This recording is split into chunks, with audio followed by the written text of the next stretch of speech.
नमस्कार, मैं शालिनी और आप देख रहे हैं द न्यूज 15। बीपीएससी की 70वीं प्रारंभिक परीक्षा को रद्द करने की मांग को लेकर पटना के गांधी मैदान में आमरण अनशन पर बैठे प्रशांत किशोर पर प्रशासन ने बड़ी कार्रवाई कर दी है। पटना पुलिस ने सुबह 4 बजे के करीब प्रशांत किशोर को गिरफ्तार कर लिया था। पीके के साथ अनशन पर बैठे कुछ प्रदर्शनकारियों को भी हिरासत में लिया गया है। इसी के साथ पटना पुलिस ने गांधी मैदान को खाली करा दिया है। प्रशांत किशोर को पुलिस की टीम अपने साथ एम्बुलेंस से एम्स ले गई थी, लेकिन अब जानकारी सामने आ रही है कि प्रशांत किशोर को रिहा कर दिया गया है। दिल्ली चुनाव को लेकर कांग्रेस ने बड़ा ऐलान किया है। महिला वोटरों को लुभाने के लिए कांग्रेस ने सत्ता में आने पर हर महिला को 2,500 रुपए देने की घोषणा की है। कांग्रेस की तरफ से सोमवार को प्यारी दीदी योजना की घोषणा की गई। योजना की घोषणा करते हुए कांग्रेस नेता और कर्नाटक के डिप्टी सीएम डीके शिवकुमार ने कहा कि सरकार में आने के बाद कैबिनेट की पहली बैठक में ही इस योजना को मंजूरी देंगे। इस मौके पर दिल्ली कांग्रेस प्रभारी काजी निजामुद्दीन ने कहा कि आगामी विधानसभा चुनाव के लिए कांग्रेस पार्टी समाज कल्याण और महिला सशक्तिकरण से जुड़ी पहली गारंटी लॉन्च कर रही है। दिल्ली में विधानसभा चुनाव होने वाले हैं, जिसको लेकर चुनाव आयोग ने सोमवार को अंतिम मतदाता सूची जारी कर दी है।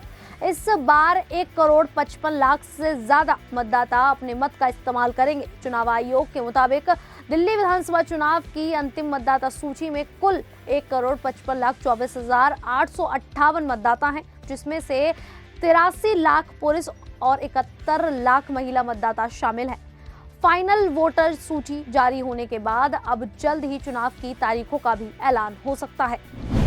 बहुजन समाज पार्टी की राष्ट्रीय अध्यक्ष और उत्तर प्रदेश की पूर्व मुख्यमंत्री मायावती के भतीजे आकाश आनंद ने आम आदमी पार्टी के राष्ट्रीय संयोजक अरविंद केजरीवाल पर विवादित बयान दिया है। दिल्ली विधानसभा चुनाव के मद्देनजर कोंडली में एक रैली के दौरान आकाश आनंद ने अरविंद केजरीवाल पर निशाना साधा। उन्होंने केजरीवाल को संविधान और अंबेडकर विरोधी बताया। कहा केजरीवाल के वादे द्रौपदी की साड़ी की तरह है। केजरीवाल के वादे पूरे नहीं होते, खिंचते रहते हैं। संभल में प्रशासन बीते करीब 2.5 महीने से अतिक्रमण हटाओ अभियान चला रहा है।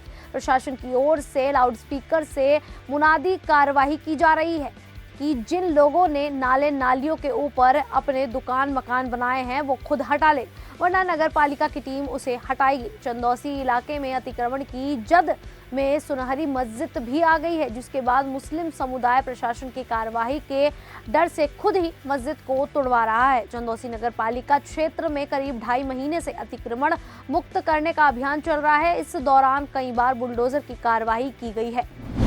केरल के इंडुक्की में KSRTC की एक बस खाई में गिर गई। हादसे में 4 यात्रियों की मौत हो गई, वहीं कई अन्य यात्री घायल हो गए। बस में 34 यात्री और 3 कर्मचारी सवार थे। KSRTC की बस तमिलनाडु के तंजावुर से मवेलीकेरा लौट रही थी। साथ ही यात्री मवेलीकेरा के रहने वाले थे। पुलिस ने बताया कि सोमवार सुबह पुल्लुपारा के पास एक सरकारी बस के खाई में गिर जाने की खबर सामने आई, जिसमें एक महिला समेत 3 लोगों की मौत हो गई, वहीं कई अन्य घायल हो गए। जानकारी के अनुसार 34 यात्री को लेकर तमिलनाडु के तंजावुर से अल्लपुझा जिले के मवेलीकेरा लौट रही थी। इस दौरान सुबह 6 बजे ये हादसा हो गया।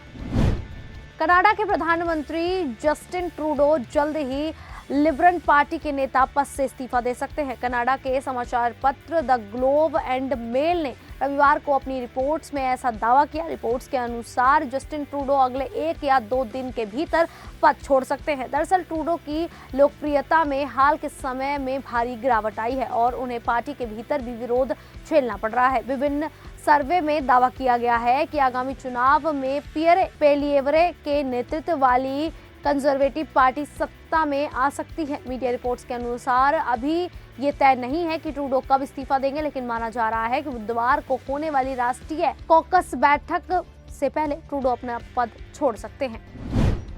चीन में HMPV वायरस लोगों को परेशान कर रहा है। इस वायरस से चीन में बड़ी संख्या में बच्चे संक्रमित हो रहे हैं। अस्पतालों में लंबी लंबी कतारों के दावे किए जा रहे हैं।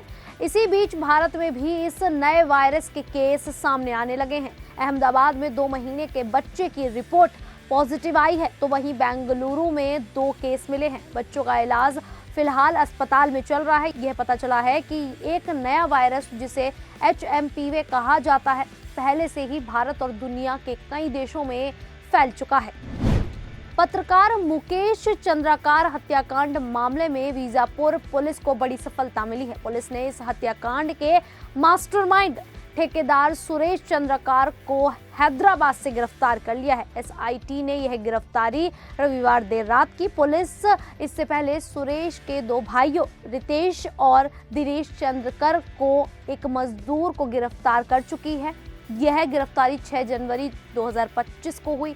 बता दें कि सुरेश चंद्रकार कांग्रेस नेता और ठेकेदार भी हैं, जिसे पकड़ने के लिए SIT की टीम शनिवार को हैदराबाद गई थी। सुरेश चंद्रकार की पत्नी को भी पत्रकार मुकेश चंद्रकार मामले में रविवार की शाम कांकेर से हिरासत कर लिया गया है और उससे पूछताछ की जा रही है। बता दें कि घटना के बाद से ही आरोपी ठेकेदार सुरेश चंद्रकार फरार था।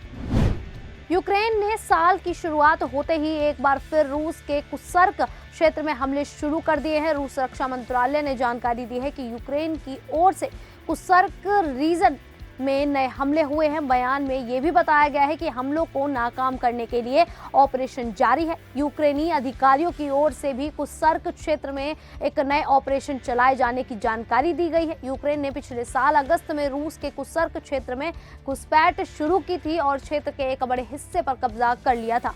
हाल के महीने में रूसी रक्षा बलों ने क्षेत्र में बड़ी बढ़त हासिल की है और यूक्रेनी सेना को पीछे धकेल दिया है, लेकिन उन्हें पूरी तरह से खदेड़ने में असफल रही है। इस हमले की मदद से यूक्रेन ने एक बार फिर कुर्स्क में खुद को एडवांस करने की कोशिश की है। उत्तर प्रदेश के प्रयागराज में महाकुंभ 2025 की तैयारियां शुरू हो गई हैं। देश के कोने कोने से साधु संतों का जमावड़ा प्रयागराज पहुंच रहा है। हालांकि इस बीच ऑल इंडिया मुस्लिम जमात के अध्यक्ष मौलाना शहाबुद्दीन रज़वी बरेलवी के बयान से विवाद खड़ा हो गया है। मौलाना ने दावा किया है कि जिस भूमि पर महाकुंभ 2025 की तैयारी की जा रही है वह वक्फ की भूमि है। अब मौलाना के इस बयान पर परम शक्तिपीठ और वात्सल्याग्राम की संस्थापक साध्वी ऋषतंभरा ने जवाब दिया। उन्होंने देश को धर्म के आधार पर बांटा। वे वक्फ की साजिश से भारत की जमीन पर कब्जा कर रहे हैं। इस साजिश को रोका जाना चाहिए। महाकुंभ को लेकर राजनीति नहीं की जानी चाहिए। ये धर्म और पुण्य पाने की जगह है। उत्तर कोरिया अपने ही मिसाइल परीक्षणों को लेकर दुनिया की परवाह कभी नहीं करता है। उत्तर कोरिया को ना तो प्रतिबंधों की परवाह है और ना ही जंग का डर। यही वजह कि उसने एक बार फिर समंदर में मिसाइल परीक्षण कर नए साल में दुनिया को संदेश दे दिया है कि उसका मिसाइल कार्यक्रम लगातार आगे बढ़ता रहेगा। बांग्लादेश के इंटरनेशनल क्राइम ट्रिब्यूनल ने सोमवार को पूर्व प्रधानमंत्री शेख हसीना और 12 अन्य के खिलाफ जबरन गुमशुदगी और अतिरिक्त न्यायिक हत्याओं के आरोप में दूसरा गिरफ्तारी वारंट जारी किया है। यह मामला शेख हसीना के शासनकाल के दौरान हुआ था, जिसमें कथित तौर पर अनेक लोगों को अवैध तरीके से गायब कर दिया गया और उनकी हत्याएं की गई। इस मामले में शेख हसीना के रक्षा सलाहकार मेजर जनरल तारिक अहमद, बांग्लादेश के पूर्व पुलिस महानिरीक्षक बेनजीर अहमद जो और नेशनल टेलीकम्युनिकेशन मॉनिटरिंग सेंटर के पूर्व निदेशक जनरल जियाउल एहसान प्रमुख आरोपी हैं।